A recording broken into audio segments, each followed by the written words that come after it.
Meus colegas de sala de aula, tinha deles que sabiam dirigir e eu não dirigia. Tinha um deles que sabiam brigar e eu não brigava. Tinha um deles que era comedor de gente e eu não era comedor. Tem outro que fumava, eu não fumava. Tem outro que bebia e eu não bebia. Então, eu era aquele camarada assim, eleito para ser A vítima do bullying. do bullying, a vítima do bullying, exatamente. Eu só vim perceber que eu me livrei do bullying por conta da poesia.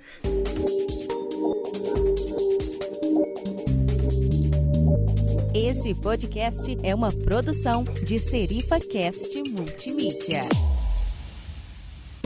Saudações digitais, começa agora mais um SerifaCast, o seu abraço sonoro de reflexões, provocações e contação de histórias no episódio número 69. Eu sou André Jonatas e esse é mais um episódio gravado ao vivo no nosso projeto Rádiozinho no Serifa, no nosso grupo de ouvintes no Telegram. Lá também tem sorteio de livro, debate de temas do SerifaCast, escolha de convidados e outras coisas interessantes. Se você quiser manter esse contato direto com a gente, chega lá. O link está na bio do Instagram, @SerifaCast.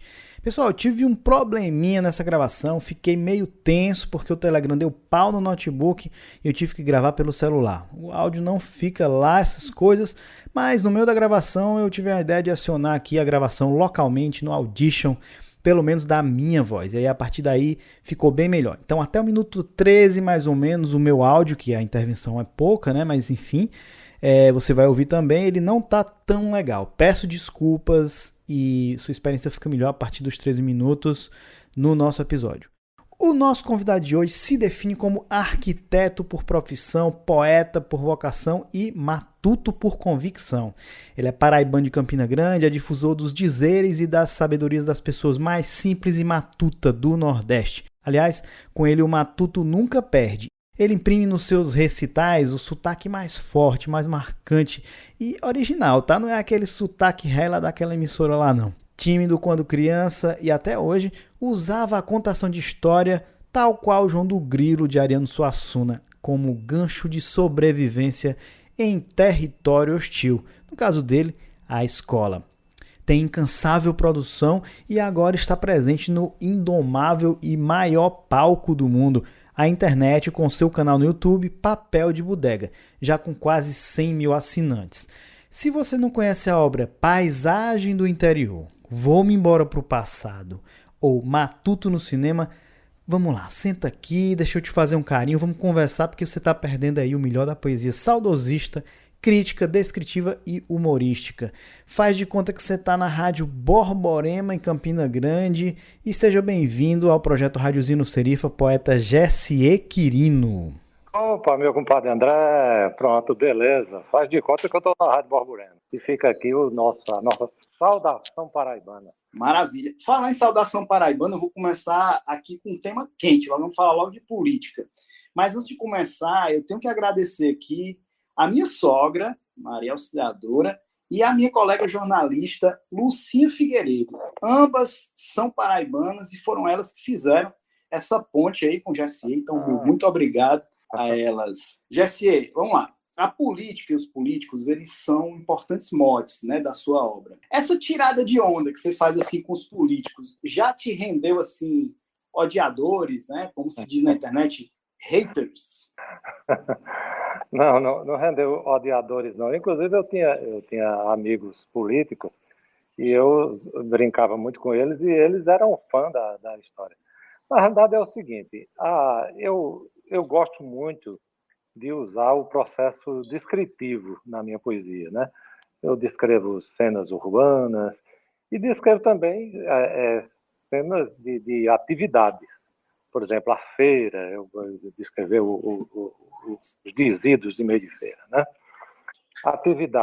Atividades entrou numa fase política quando eu descrevi o comício com o poema O Comício de Beco Estreito. Mas antes disso, do sucesso do comício, teve uma outra que eu faço a descrição de uma campanha política, que é o Matuto e o Laranja, o Matuto e o Coroné, né, que eu boto o Laranja na história.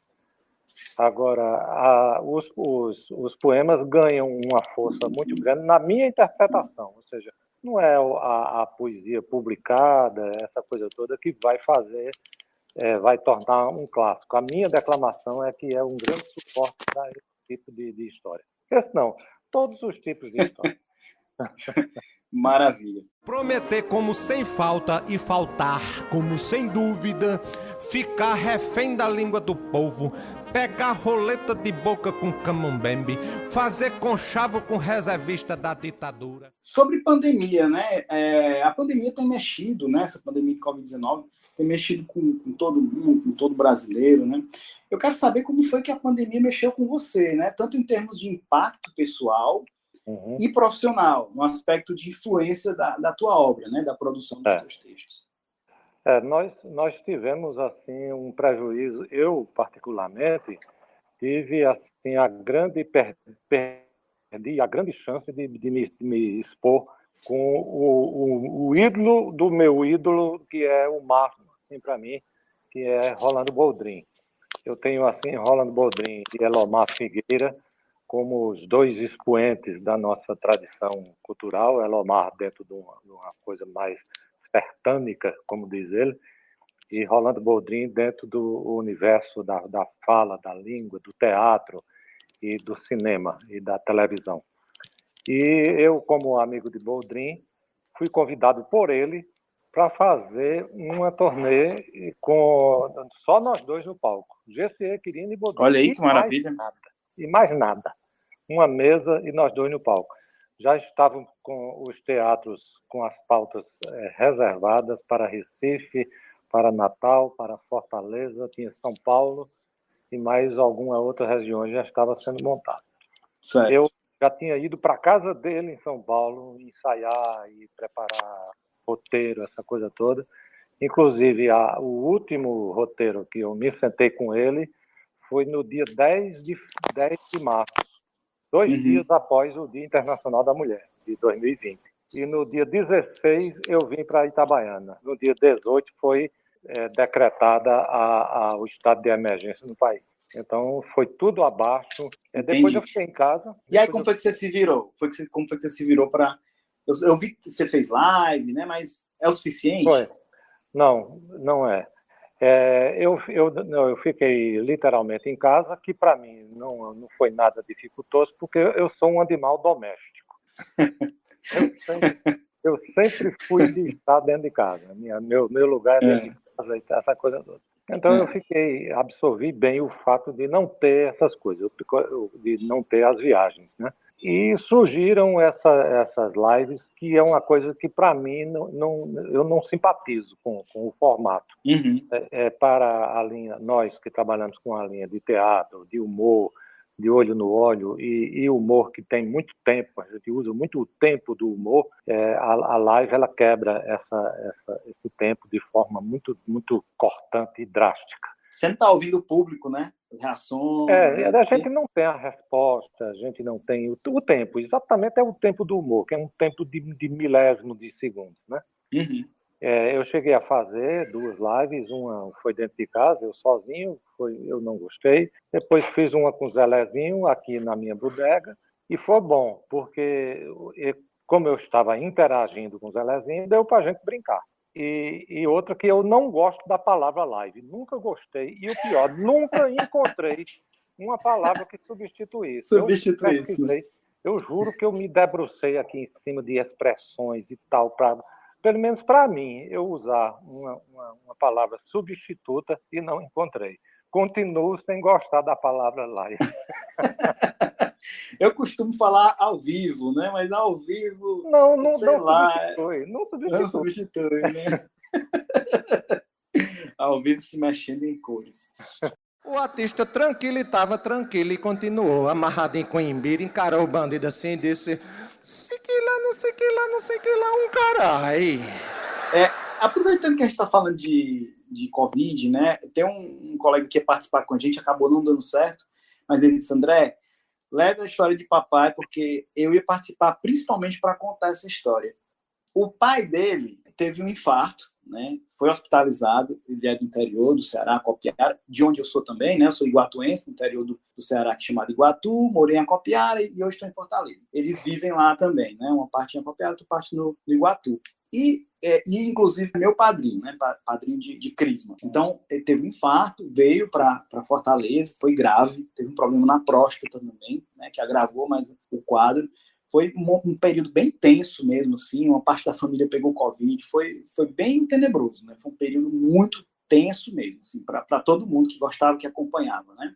Você sabe que no interior as pessoas são muito próximas, muito queridas, né? E todo mundo fica sabendo e fica aquela coisa. E aí ele estava aqui hospitalizado e tudo, e o Elinho, né, o filho dele, conta que a Sinara, que é a outra filha dele, levava suas apresentações, seus áudios, né, seus vídeos para ele quando ele estava lá hospitalizado, né? E isso foi, né, contado como assim, sendo algo que ajudou nessa recuperação dele, porque era um momento de alegria, né, que ele tinha.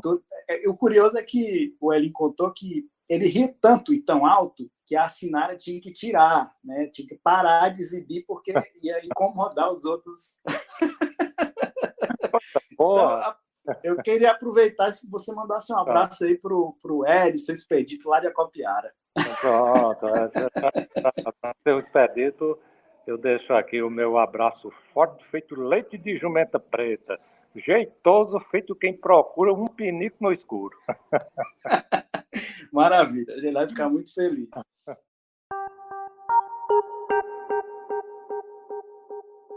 Jessie, você está agora na internet, né? Você acabou de me dizer que não gosta de live, que não gosta de estar ali sem público, mas você entrou na internet. O Papel de Bodega já tem quase 100 mil inscritos, né? A última vez que eu olhei.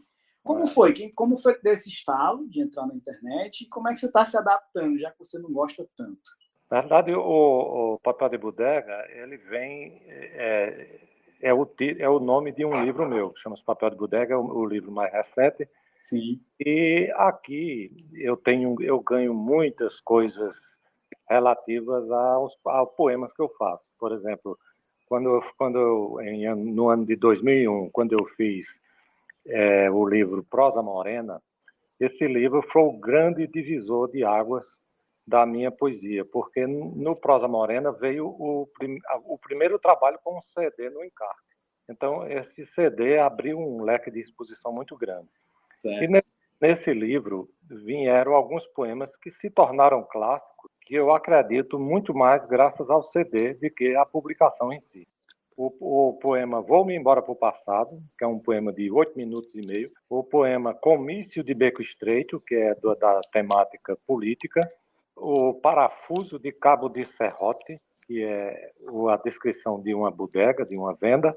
E a canção Bolero de Isabel. Esses quatro foram clássicos assim de não parar, entendeu? E eu comecei a ganhar coisa de presente. Ganhava revistas, o Cruzeiro, ganhava fotografia de gente que tinha geladeira Kelvinator, porque falava, gente que tinha a marca de um chapéu Ramezoni. Então eu comecei a ganhar coisas e guardar.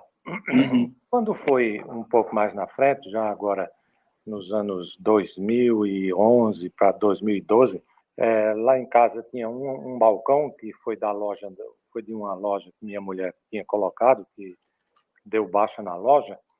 Aí eu resolvi trazer esse balcão para aqui, para o meu escritório, quando é o escritório do ex-arquiteto, que eu trabalhava aqui como arquitetura, mas a arquitetura foi ficando para trás.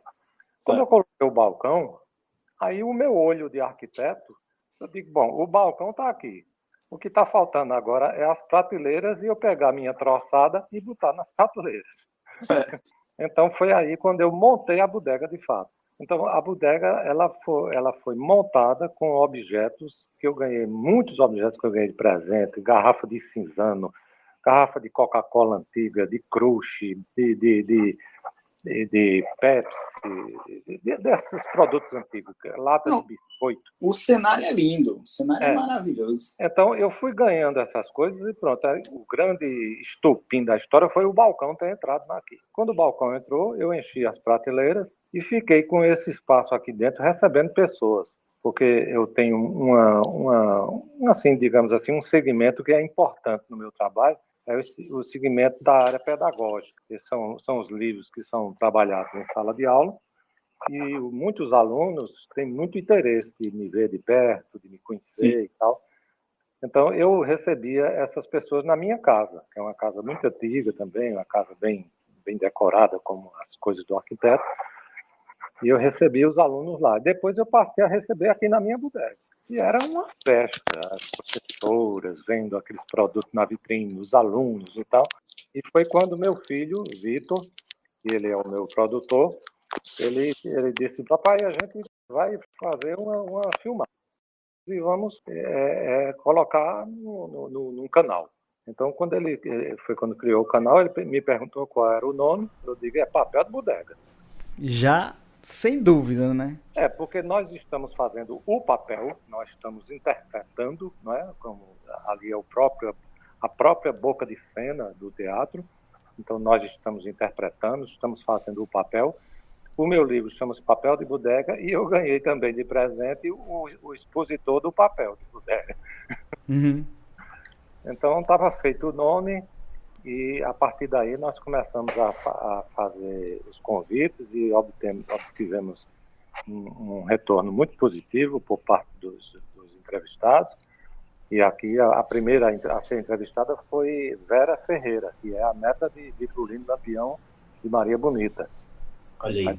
Aí depois veio o Braulio Tavares, depois veio Flávio José, veio o Dedé Santana Trapalhão, que estava por aqui na época, e Maciel Melo, e, enfim, de lá para cá a gente tem feito os grandes programas e só foi interrompido por conta da pandemia. É curioso que você falou que é um animal doméstico, né? Mas você nasceu em Campina Grande, que é uma cidade médio, né? De médio para grande, né? Da Paraíba. E você mora hoje em Itabaiana. Por que essa opção de estar mais no interior, né? Mais pacato? Eu me casei com um itabaianense e foram ordens superiores. Ah! Ele veio naquele avião que tem uma peneira em cima, não sabe? E o avião não voava, não, era parado. Agora veja o nome do artista, Arnaud Sagineg. Não se mede perdas de pessoas, cada vida tem a mesma importância, né? Mas pessoas mais famosas têm repercussão maior. Então a gente teve recentemente a perda do Paulo Gustavo, né? Um comediante, né, conhecido nacionalmente, né? Com muitos personagens. Talentoso. Isso. E ele faleceu de Covid essa semana. E você, sendo um autor de textos, né, e interpretações que são celebrados no Brasil inteiro, traz sempre esse elemento do humor, né, nos seus textos. E eu queria saber hoje, né, o que é que você conhece e o que você consome de comediantes brasileiros, né, atualmente, dessa geração atual. Quem você conhece, quem você acompanha e também quem foram inspirações do passado, né? Então, inspirações do passado e do presente. Eu tenho ouvidos muito abertos para o rádio, que foi um elemento assim muito ligado na minha infância e juventude. Então, no rádio, eu ouvia muito o forró de Zé Lagoa, em Campina Grande. Então, eu já pegava esse traquejo dessa regionalidade aqui, que era via Jacques do Pandeiro, Marinês, essa coisa toda. Mas, da mesma forma que o forró entrava também o Coronel do Gero, que era, juntamente com o Otrópio, essa coisa, era um quadro teatral dentro da programação radiofônica. Então, o Coronel do Gero, ele aparece assim como o comediante que surge assim no meu imaginário. Eu me lembro que eu era bem pequeno, meu papai me levou para um colégio, mesmo, estava vendo uma festividade comemorativa nesse colégio. E tinha uma interpretação daquela música Maria Chiquinha, que você foi fazer no mato Maria certo. Chiquinha, que quem gravou depois foi Sandy Júnior. Isso. Já bem mais para cá, nos anos 2000, por aí, o final do ano 90. E eu nunca perdi de vista esse quadro que eu vi nesse colégio. E eu era muito pequeno mesmo. de calça curta.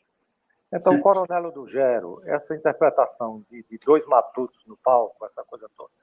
Depois, numa linha, digamos assim, mais arrojada, aí vem Zé Vasconcelos, de cara limpa, fazendo um humor assim, preciosíssimo. Juca Chaves, que aparece com um lado político importante. Jô Soares entra na televisão, mas Jô Soares já era mais ligado ao grupo, né? Porque ele não fazia o humor sozinho, ele fazia no teatro sozinho, mas na televisão era Família Trapo, era aqueles outros programas mais ou menos parecidos com o Zorra, que tem os escadas, tem o humorista principal.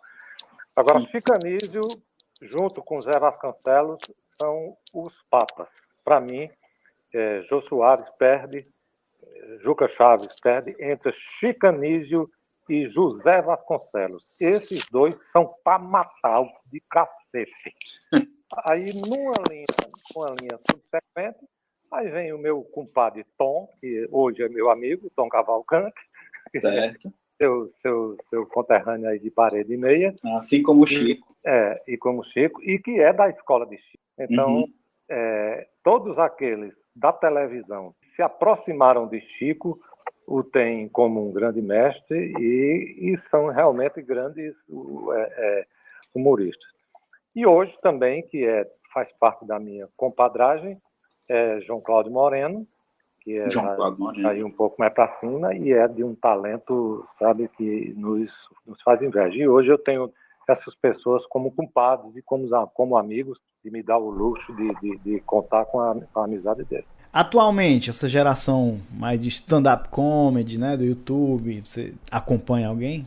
Tem uma turma boa dessa do stand-up, que eles já exatamente depois de Tom Cavalcante, e tem um que eu coloco ele num patamar muito grande, inclusive já estivemos assim próximo, é o Emerson Ceará, né?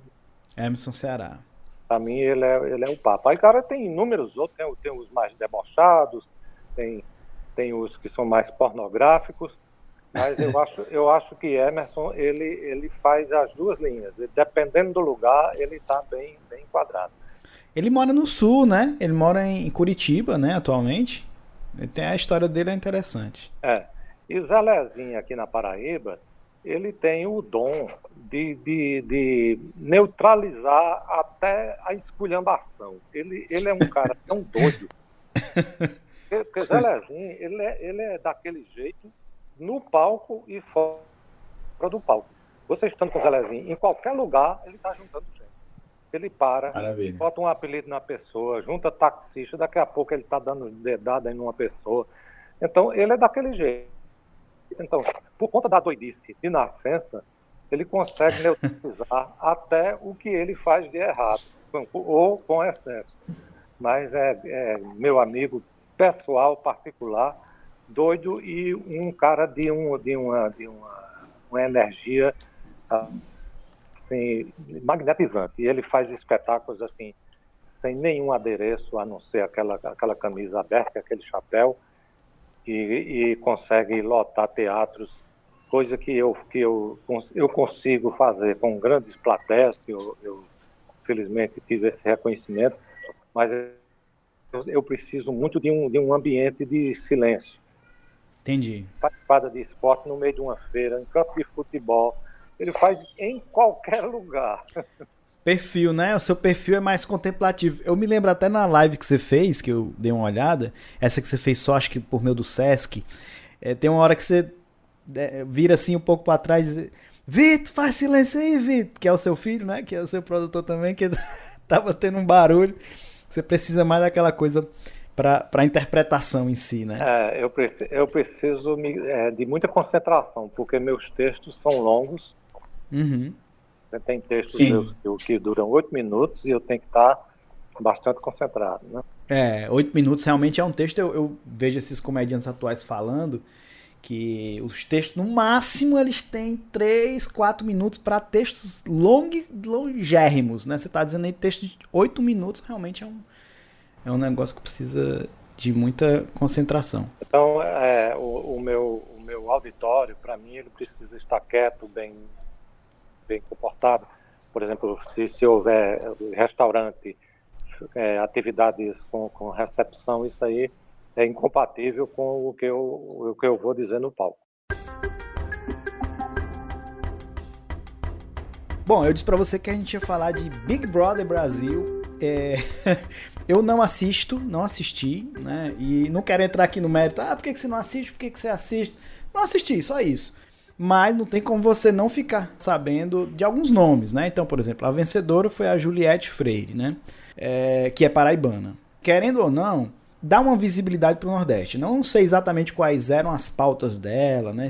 Eu sei que a coisa do sotaque foi um negócio que ela sofreu lá, né? Que ela teve mas que ela sustentou e manteve, né? Então, esse exemplo do sotaque eu quero puxar para trazer uma questão que é o seguinte: você observa ou percebe assim que tem algum movimento no sentido de orgulho, né, de ser nordestino, né, uma maior valorização do regional, uma maior autoafirmação da cultura, do sotaque do Nordeste? Faz sentido? Você consegue fazer um comparativo de antes e agora? O que você percebe, Jaci? Eu percebo a autoestima massageada a cada vez mais, entendeu? Esse fenômeno Juliette, ele agora veio assim, como que diz, para coroar com a melhor coroa que poderia ter ocorrido. A partir do primeiro livro que eu publiquei no ano de 1996, então depois eu comecei a aparecer mais. Meu trabalho era ligado ao pessoal da universidade, ao pessoal dos escritórios e tudo mais. Quando eu lancei o meu livro, eu passei a cada lançamento fazer pequenos espetáculos. Então, eu percebia que emocionava muitas pessoas. E uma das observações que eu faço é, quando eu estou em território distante, por exemplo, eu estando em Brasília, eu emociono muito mais a plateia do que eu estando em Caruaru.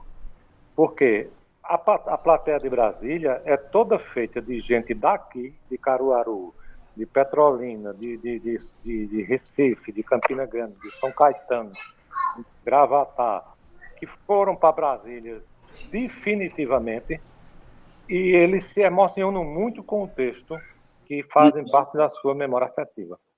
E quando eu estou em Caruaru, eles estão rindo de uma coisa que eles veem na diária, entendeu? E se eu estiver no sertão, o Matuto, ele vai me assistir, e ele assiste com uma certa curiosidade, porque ele diz assim, como é que esse fila da puta consegue fazer igual a gente?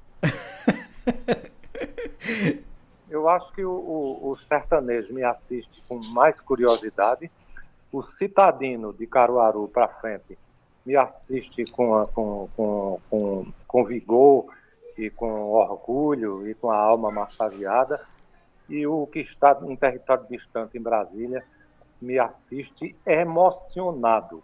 Saudade, né?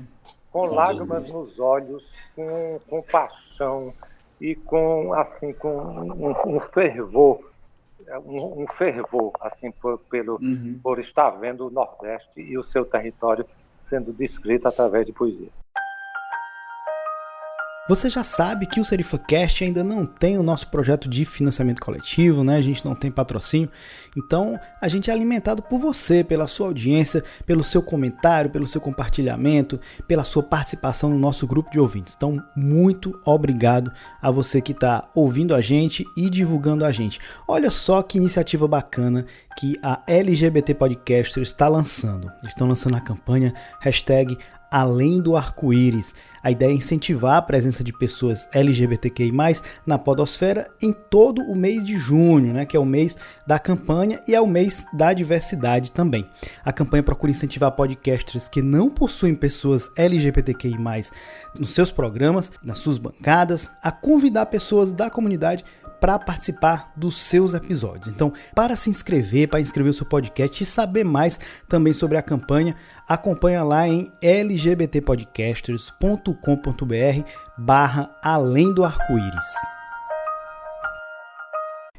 Jaciê, como é que a gente faz para adaptar a poesia popular, né? Que esse coisa do cotidiano, essa linguagem mais coloquial, né?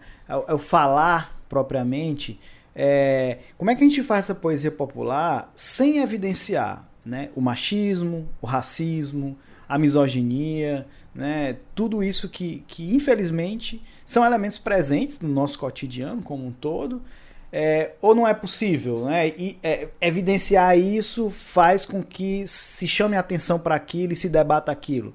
O que você pensa sobre isso? A gente está se adaptando, né? Nós aos poucos nós vamos nos policiando. E com o passar dos tempos, eu comecei a observar e eu perdi alguns, eu diria até alguns clássicos, por conta de eles terem, de eu explorar, principalmente machismo e principalmente machismo. Certo. Agora, por que acontece isso comigo? Porque a minha poesia, os primeiros textos e foram os principais, porque foram feitos sem influência nenhuma, não foram feitos para ser publicados, foram feitos porque eu resolvi fazer poesia. Então, eu fiz como um elemento de defesa, aquilo que você disse na introdução, ou seja, para eu me defender em território hostil. Eu me via em sala de aula como uma pessoa assim, muito assim, fora do núcleo, porque eu trabalhava 2 expedientes durante o dia, eu com meus 14, 15 anos, eu trabalhava durante o dia e estudava à noite. Meus colegas de sala de aula, tinha deles que sabiam dirigir e eu não dirigia. Tinha deles que sabiam brigar e eu não brigava. Tinha deles que era comedor de gente e eu não era comedor. Tem outro que fumava, eu não fumava. Tem outro que bebia e eu não bebia. Então, eu era aquele camarada assim, eleito para ser a vítima do bullying. A vítima do bullying, exatamente. A palavra bullying, eu só vim perceber que eu me livrei do bullying por conta da poesia. Agora, o que é que acontecia na época? Diferentemente de hoje, que a putaria e a safadeza chega pelo WhatsApp, a putaria de antigamente chegava em papel. Então, quando não era o folheto de Zéfiro, com os desenhos de sacanagem, eram os poemas fecininos, feito e rabiscado num próprio bilhetezinho, né? E eu conseguia dar vida a esses bilhetezinhos. Eu fazia teatro em sala de aula. Então chegava aquela sacanagem e eu pegava aquilo ali, botava um amigo meu que tinha um apelido de Cabeção, botava Cabeção no meio, e todo mundo fazia silêncio. E eu comecei a ser respeitado pelos que dirigiam, pelos que fumavam, pelos que comiam gente, pelos que tinham revólver dentro de uma bolsa. Então todos me elogiavam. Cala a boca aí que você vai falar. Então eu achei que isso foi uma arma importante. Passou de ser bulinado para ser protegido. Para ser protegido por ser o quê? Por eu ser escroto. Ou seja, a última coisa que meu pai queria era que eu fosse escroto. E eu era o escroto, tá entendendo? O escroto artisticamente falando. Então, a minha poesia do início, eu contei com essa liberdade de zonar. E quanto mais eu zonava, mais sucesso eu adquiria e mais sucesso o poema adquiria. Basta dizer que nos anos 30, exatamente, dos anos 20 a 30, quem fez grande sucesso com um poema, eu não digo nem fecinino, mas um poema moleque, foi Zé da Luz, quando ele fez A Dona dos Dois Cuscuz, né? De lá em Puxinanã, apareceu 3 marocas, uma que tem um cuscuz de mandioca cheiroso. Aí ele faz, qual das 3 eu escolheria? Eu escolheria As Donas dos Dois Cuscuz. Então, só esses peitos bonitos que ele descreveu nos cuscuz foi, nos anos 30, um sucesso absoluto e que até hoje é sucesso. Então, o lado fecinino, o lado brincalhão, ele é muito provocativo, até para a criança. Qualquer criança de 8 anos, ela simpatiza muito com a palavra bunda, cocô, merda. Por quê? Porque o escatológico é o que ele pode fazer de sacanagem. Sim. Então, é mais ou menos isso. Agora, depois mais, com essa questão do politicamente correto, ao meu ver, começou a haver um exagero comportamental, porque tornar antiético, politicamente antiético, um fato de uma pessoa contar uma história machista. Então, dizer que eu sou errado, que eu posso perder até uma tiragem de uma publicação por um termo ou uma opinião machista. Eu acho que essas coisas vieram para nós, que traquejamos com a palavra, que eu acho que vem demasiadamente fiscalizadora, sabe? Eu perdi, inclusive, alguns clássicos. A calça era coringa, legítima. Tinha o nome Coringa bordado no bolso da carteira. Compadre velho, você acredite que o trem rapou a palavra ringa, ficou só o resto, e mesmo assim porque eu botei a bunda pra dentro. Ainda teve uma extensão desse tipo de censura. Eu uso no meu Instagram algumas fotos que eu mesmo tiro e eu faço traduções poéticas dessa foto, essa coisa toda. Eu gosto muito de feira. Eu estava numa feira, tirei uma fotografia de uma mão de vaca que estava num açougue e tinha várias, tinha umas 3 ou 4. E eu procurei um ângulo assim para não pegar sujeira lá por trás, sujeira que eu digo, sujeira visual. E tirei uma foto muito bacana dessa mão de vaca e fiz uma descrição sobre a questão da mão de vaca. Certo. E na cozinha as pessoas preferem a mão de vaca do que o mocotó, porque o mocotó tem urina da vaca, tem uma tradição sertaneja. Certo. Rapaz, aí eu fui dormir. Quando foi de manhã, a minha filha ligou para mim e disse: papai, retire a mão de vaca do seu Instagram, que os veganos bateram em cima. O senhor está com mais de não sei quantas mil críticas. Aí eu também não sabia o que era. Eu digo, e o que é vegano? Então, os veganos, eu disse, o que é vegano? Ela disse, vegano é quem não come carne, de jeito nenhum, não come nada. Aí, quando eu fui ver, eu estava lá sendo descrito como assassino, estrangulador, tudo que você imaginar de ruim para o cristão, estava sendo o poeta classificado. Aí eu apaguei, minha filha pediu para eu apagar, e mesmo assim, depois eu ainda fiquei sendo cobrado, dizendo que eu era uma pessoa afeita ao debate e que estava fugindo ao debate. Mas eu não debati, não. Eu tô entendendo que você que tem um pouco aí de conhecimentos novos que você está absorvendo e está se adaptando, né? E vai se adaptando, porque o que me deixa particularmente feliz pelo fã que sou e pelo interesse também que eu tenho, né, em todas essas temáticas, né? Então eu prevalecendo a sua liberdade de expressão e de interesse, né? Mas assim, eu particularmente fico muito feliz por você tá se adaptando, né? Tá achando que é importante se adaptar, porque tem que se adaptar, tem que... É isso, agora o teu território hostil é a internet, não é mais a escola. Interessante isso, olha aí, eu não tinha prestado atenção. Agora isso pelo menos só tem um conforto, é que vale para todo mundo, né? Vale para todo mundo, pronto. Qualquer coisa que você disser hoje pode ser interpretado de uma forma equivocada e você também se lascar. É verdade.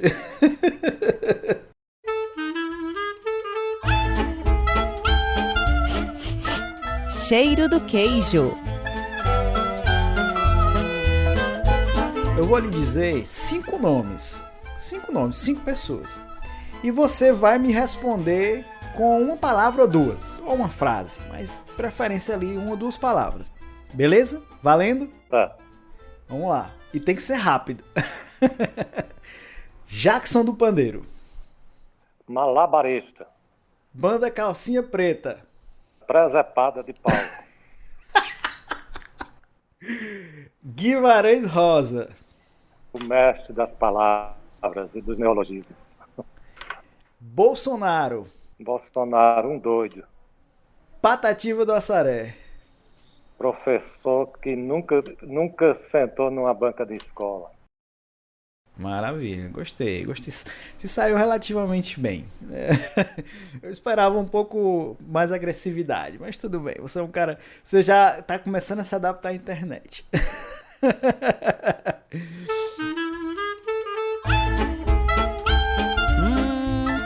Follow and unfollow. Então a ideia é o seguinte: o follow é você dizer pra gente aqui uma pessoa, um conceito, uma situação que você gosta, né? Que você seguiria, você indica, você aprova.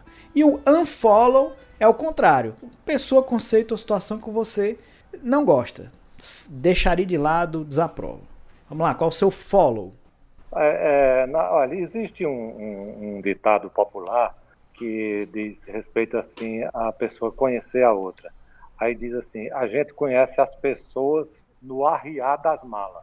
Então isso me vem à mente aquelas pessoas que chegavam na frente da residência com aquelas duas malas e ali arriavam as malas.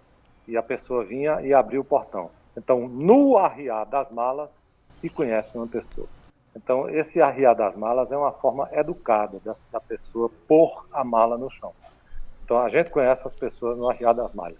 Então, na tecnologia, o arriar das malas, para mim, por e-mail, pelo telefone, por uma mensagem de zap, é a pessoa saber chegar.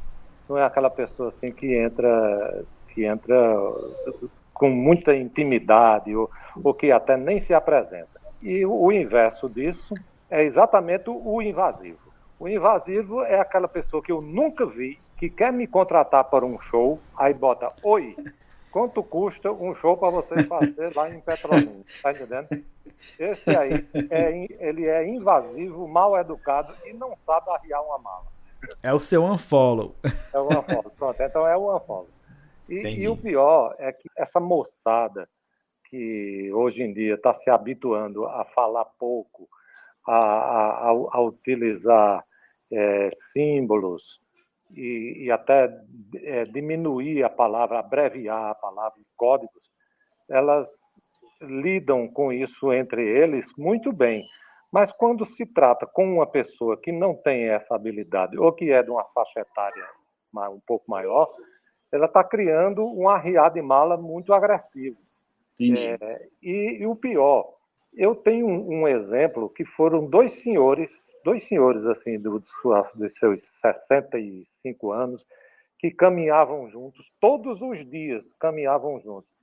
E um falava que qualquer dia ia ser o dia da mudança dele, que ele tinha vendido uma casa e tinha comprado um apartamento. E caminhavam ao longo de 5, 6 anos. No tal dia, ele fez a mudança para o apartamento. Aí, no dia que ele mudou-se para o apartamento, ele mandou uma mensagem para o outro, aí disse: me mudei, estou no meu apartamento. Pronto. Aí o outro deu um ok com o dedinho. Ok com o dedinho. Eles se intrigaram. O que se mudou se intrigou com o outro, porque disse que o outro não deu valor à mudança. O cara se mudou para um apartamento novo, você só dá uma joinha, né? Então, uma amizade que sobe caminhada, os dois juntos faziam há 8 anos, houve uma intriga por conta de um arriar de mala. Maravilha. Rapaz, eu gosto essa reflexão, acho que foi o follow e não follow mais profundo assim que a gente teve até agora. Porque infelizmente, isso hoje em dia está acontecendo, a tecnologia vai nos distanciando de muitas coisas. Por exemplo, eu sou arquiteto, então eu sou do tempo em que eu pregava o papel manteiga na parede, todo rabiscado, com uma fachada, com uma segunda versão de fachada, na terceira versão. Aí ia dormir, ou seja, a fachada também ia dormir. No outro dia, quando abria a porta do escritório, eu olhava para as fachadas, ficava com a segunda, rabiscava um pouco mais e tal. Hoje, o arquiteto de hoje, ele trabalha com AutoCAD, ele não usa nem papel manteiga, nem papel ofício, nem lapiseira, nem borracha.